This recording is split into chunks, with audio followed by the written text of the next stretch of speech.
Stay. Ang sa awatin ko. Wait. No. Okay. Kinder ba yun, no?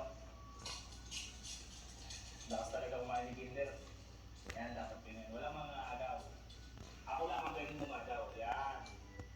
Yan guys, mga kamaylo, ako lang yung tao lang pwedeng umagaw. Instinctively speaking, mga kamaylo, pwedeng mag-protect yung aso. So dapat walang food aggression. Ngayon, nag-lying down. Down. Down, down. Lie down. Lie down, down. Good. Down, lie down. Stay. Look at me. Taal. Yan. Marunong sila mag-antay. Diba? Oh, enough. Ito, medyo mabilis kumain. Kaya gamitan natin doon ng slow down. Football puso. Okay. Milo. No, Milo on